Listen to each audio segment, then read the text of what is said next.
All right.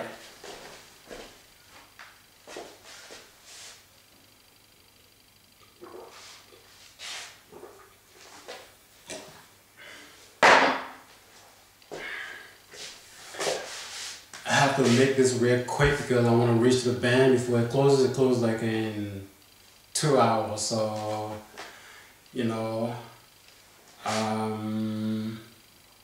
yeah,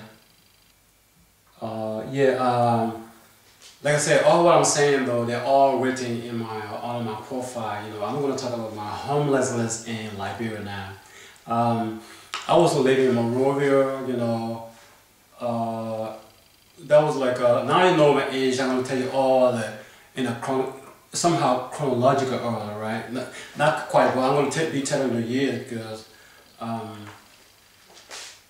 yeah, I think it was 1980 or something like that, or 81. I think it was 80 when I came to Monrovia to probably look for a job or something like that. I left school, you know, because there was nothing going. There was nothing going on in top of the Monrovia is where all the action was. So I want to be in Monrovia, right? So I was at one point staying with my cousin. You know what I'm saying? My cousin, and then her landlord found out that I'm spending the night with her, staying there. She didn't like the idea, so her landlord did not like the idea, and she told me to vacate her house, so I got to leave her house. And then I was staying with my ex-girlfriend's brother, but in a very not clean place. Anyway, I don't know what happened. I left over there. I mean, it was hard for me, you know what I'm saying. But then when the landlord told me to leave her house, I was friend with two of her sons, you know what I'm saying, that have a room in the same house. So I used to come during the night to spend the night with them, you know what I'm saying, which they had no problem with. And this landlord, she was a businesswoman, right? She was selling stuff in markets in Liberia, you know, rice and stuff. And she did have a few bags of rice in the same room where we were sleeping, you know what I'm saying, which is not very healthy, but don't care. And then the sundown, they went to store one of the bag of rice and sold it, you know, and blame on me, you understand? So, and then they told their mom, the mom discovered that one of her bag of rice one of her bag of rice is being missing, so some blame on me, you know what I'm saying? You know, so she did not even investigate as to what happened. She just went to the police station and called a CID. I mean, CID means Criminal Investigation Divisions. Criminal Investigation Division. A guy from there, right, came and arrested me, right? Took me to the police station and interrogated me, even though I told him I didn't do it. I was sent to jail, you know, I was sent to jail for 2 weeks, you know what I'm saying? It was so ridiculous, you know, and before I got there, before I went to jail, you know, I have known this fella who has his children, you know what I'm saying? And he asked me at one point to be teaching them at home because they don't get much instruction in school, so I was helping them, teaching them, you know, different subjects, whatever, you know, just to have something to eat, you know what I'm saying? Because when I do that, and when his wife cooked then, when the kids cooked then, they would give him something to eat, you know what I'm saying? I'm good to go. I have no job, you know what I'm saying? I was just, you know, my rule is like that. If you don't have no work, and you don't have no work, then it's hard, unless you know people to go to, else you're gonna go with hunger the whole day. So then I went to jail. This time in jail. So and then I knew somewhere I was going to jail. So I took my toothpaste and my toothbrush with me. You know what I'm saying? Not that I did it. I didn't do it, even though I denied it. I think he kind of put a handcuff on my hands and he was trying to force it out of me. I said, I didn't do it. You know, you're not gonna force it out of me. I didn't do it. Sent me to jail. And then, as he was interrogating me and charging me, you know, see what's in my pocket, he came across my toothpaste or toothbrush. He said, oh, you're a really fucked up guy. This is exactly what he said. He said, you're really fucked up. I just said word, but anyway, I went to jail. I went to jail, they sent me to jail for 2 weeks. I was there. I mean, the jail was packed, man. We were in maybe like 40 square, no, man. It was like 30 square meter jailhouse. 25 to 30 square meter, 300 square foot jailhouse room, right? Where the toilet right there was stank. You know, we had all the foreigners from Sierra Leone, you know, full of people, you know, some other foreigners, but all black, you know what I'm saying? I had some money with me, and they were all calling me American boy. What did I do to deserve that name, you know? I mean, you know, they were all calling me American boy. I don't know why, you know, because what was happening is that they have a little wall up like that, right? They have a little wall. You know, people have the tenants go and sit on them, right? So I'll be the one sitting on that thing most of the time, and the other would be on the ground because the ground was so nasty, you know what I'm saying? So, and then I guess that might have been the reason why they were calling me. I don't know. And so, place was so nasty, man. I mean, people were. I remember line between these two Sierra Leone guys, you know what I'm saying, I had the money, and then when I fell asleep, they stole my money, right? They stole my money, and then when I woke up and asked them, I mean, they made their faces like, you know, when I woke up, it was in the morning. I was trying to accuse them because, I mean, they are the main suspect. I was between them, right? So if I'm gonna accuse anybody, it's gonna be either him or him, not the other guy over there. So I accuse him. You took my money, and they make that face like, who are you talking to? Like I was scared. I mean, they were older than me now. I was 23. I was 24. You know what I'm saying? So he said, who are you talking to? He said, who is he? So I got scared. I didn't say a word. I got scared, and yeah, I was there for 2 weeks, right? I was there for 2 weeks, and I think Parker was, at that time Parker hasn't left yet. And Parker discovered that I was in jail. Where the jail was or where Parker was, it wasn't that far, so Parker used to bring some food for me, right? And then I got out of jail, and then I was walking to St. Clair, man, you know, I didn't know where I was going because I had nowhere to go, you know what I'm saying? She pulled me out. I was in the shelves. My shelf was dirty, stinks. It was all dirty in the dark. I don't know what kind of shirt I was wearing or shoes I was wearing, but I was bad. I was looking so bad, you know what I'm saying? And this fellow that I was teaching his kids now saw me. He was driving. He saw me, right? He stopped, right? He stopped. He said, "What's wrong with you?"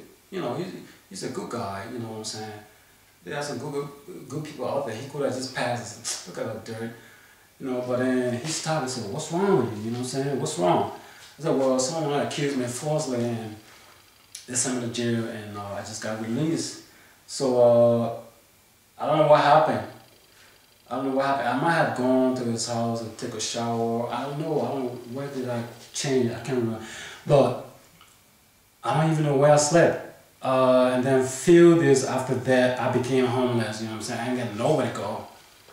I couldn't go to his house because, you know, his house was packed with his kids and stuff. And I couldn't go back to my cousin either, so, you know what I'm saying? I would sleep here and there with some friends, but they would kick me out in a nasty place. I'll be sleeping on the you know, under the bed, not under the bed, but besides the bed on the floor. And then when it rains during the night, you know, the whole ceiling will be leaking, you know, stuff like that. And they didn't want me to be there. So, and this one dude, he's from Zule, actually, from the town where my mom is, where we're born. We all grew together. He has a house out there. He has a room actually, and his younger brother was there, so he would go to work, and then I would go to his younger brother place just to find something to eat. And then when his younger brothers tell him I was there, he got fears, and some older guy from my town, you know, said, "What am I doing there?" They were talking behind me, he's homeless. So I eventually got homeless, you know what I'm saying? And then I used to sleep at marketplaces, and doing that, I came across a young boy who was also homeless. He was much younger than me, probably like I was 24 and he was probably I don't know, 16 years old. And I think he was a Congo boy. I don't know. Oh, one thing I didn't tell you, when Parker and myself met on top of that, right? Remember I told you, right? Parker thought I was a Congo boy. Congo means America, Liberia, and the Americans that came to Liberia and settled down there. So, because they kind of look different. Congo people look different, you know what I'm saying? And Parker thought I was a Congo boy, I guess because of my last name, I don't know. But anyway, this boy, I think he was a Congo boy because he looked kind of different, a little light skinned. And then me and him used to sleep at marketplaces, at wakes, at police station, wherever we can, wherever we able to be until the next day, This is what we're doing. At one time, I don't know, he left and I slept at the university, I used to sleep at the University of Liberia. There they have a little hut, you know what I'm saying? Hut. Like a palava hut, something like that. Liberia is hot, so you can sleep anywhere, with you don't have to worry about a comforter or something warm, you know what I'm saying? So I was sleeping there. As a student would coming to schools in the morning, I would get up, I'd be going. And so I was doing that, one time, I don't even know where I was eating. I can't remember where I was eating. How did I survive? This is just God, My outfit, I had a blue pants and some yellow shirt. It was all dirty. Just imagine, I did that for 6 months. I was homeless for 6 months. You know what I'm saying? My clothes were dirty. I was basically crazy. I was insane. I lost my mind totally. You know what I'm saying? Maybe not totally. It was God who was just with me, right? But it was after my conversion, though. It was after I had the vision, right? And then at one point I was, I always have my toothbrush and my toothpaste in my pocket. I make sure that my teeth is clean at least, you know what I'm saying? So at least, you know what I'm saying? I don't know why, but so at one point I was walking by and then I saw a water pump, and I decided to brush my teeth, right? So as I was brushing my teeth, I was hungry like a motherfucker, you know what I'm saying? And then I happened to swallow some of the toothpaste and drank some water. When I did that, I was okay a little, and then I was good to go, And then I'm gonna just go make this real quick. So and then there's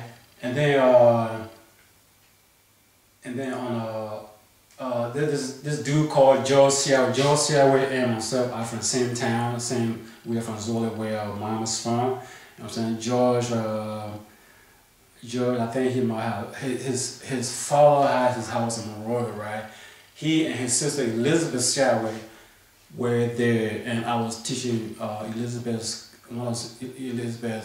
nephew, cousin or something, like girl who's about 10 years old. Elizabeth asked me to teach her why I was homeless, and then she was gonna give me some money, right? But when I told her, she didn't give me nothing, you know what I'm saying?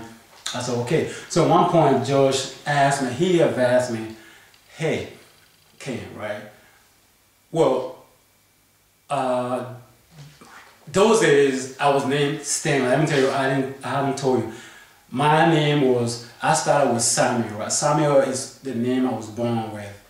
The reason why they gave me Samuel was, all of my siblings have African names, and I was named Samuel, and there are a few boys in my town named Samuels too, you know what I'm saying? There are some other people, or boys of my age that have American or European name without African name, but the majority of them are African. So, and then I was named Samuel. So I was born with Samuel. The reason why I had Samuel was my mom told me when I was born, right? When I was born, it was my aunt, my mom, younger sister, the one that next to my mom. she was the one that named me Samuel, right? And I asked my sister, why is I don't mind. Why is it that I don't have no African name, you know? And then my mom said, oh, because she said, oh, it's because when we were born, my sister thought, it was my aunt now, she thought that you look like an educated baby. I mean, how a baby can be educated? I mean, that's a direct translation. In my dialect, it's called quick. Quick means someone who is intelligent, who is educated, and who is civilized. I mean, how can a baby be civilized? You know what I'm saying? So civilized. I mean, this is why they confer me. So I took Samuel. So Samuel. So I changed from Samuel to Stanley because there were a lot of Samuels in my town. You know what I'm saying? So I changed to Stanley, and then I used Stanley in Liberia, and then I came to Denmark, and then when I went to the state, I was using Samuel. Ken just came recently for the fact that when I got deported from the state, I got on the phone with my ex-wife, Gretchen. We were discussing on the phone. I said, because I want to change my name on the phone, I said, what kind of name that? You know, we were going through different names. I would say this, and she said no. She was in Minneapolis, and I would say this, and she said no. I would say this name, she said no. And then when I said Kenan, she said, yeah, that's it. Kenan, that's it. So Kenan is the name I'm using right now. And so then Josh told me, hey, why can you go Stanley? Why can you go back to your parents and complete high school? You know. Then once you complete high school, things will be different. You know, there will be a difference in your life. So I thought about it, right? I said, well, it makes some sense. You know, it makes a lot of sense. So I decided to go back, right? Decided to go back and finish high school. So this is what I did. I went to finish high school. And then when I finished high school, I enrolled at Cottington. It was my brother at you're gonna hear this. It's also mentioned in my previous video that it was Arthur Johnson who financed my stay at Cottington. He encouraged me to apply at Cottington University, and then, you know, I did. First of all, you have to take the entrance. Once you take the entrance, then you can be admitted, right? I wanted to stay with him before the entrance exam, you know what I'm saying? He was one of those who administered the entrance exam, right? So, yeah, I stayed a little bit and I passed the test, you know what I'm saying? And he was also the one who paid my tuition for the first semester, you know what I'm saying? Hey, Autumn, if you are viewing this, I know that I was friends with Angela and the other girl, Betty's daughter. I guess she's not my friend anymore, but I don't know if you're reading this, but hearing this, but or reading some of my notes that I write on Facebook. You know, I saw my autobiography song. I thank you very much. Hey, I thank you, man. You know what I'm saying? It's just I just kind of wonder. Ever since, man, there's no word. I mean, I don't hear about you, man. I don't hear about you. You know what I'm saying? I mean, it's in my heart to meet you. You know what I'm saying?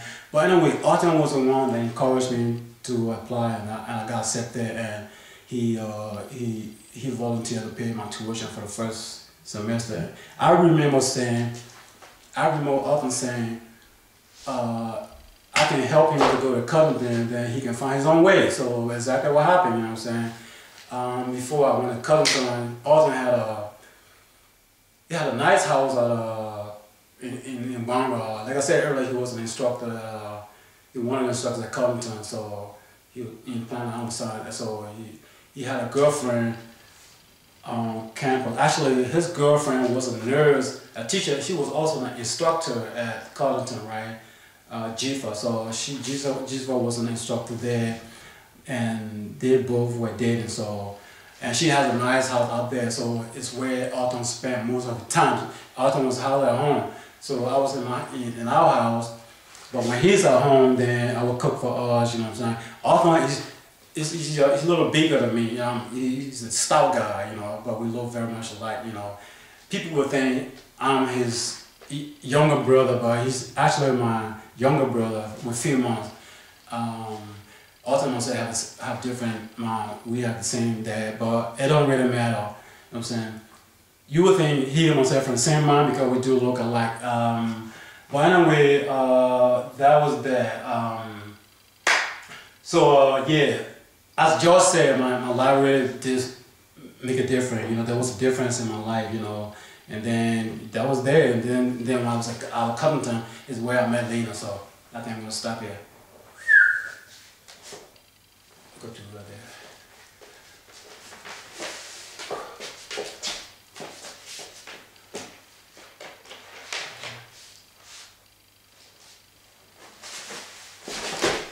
Oh shit, space is not much, so I can't make my turn.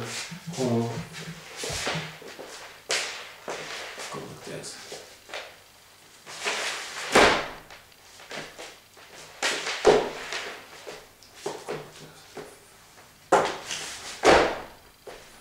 Like you'll stand still. Stand still, right?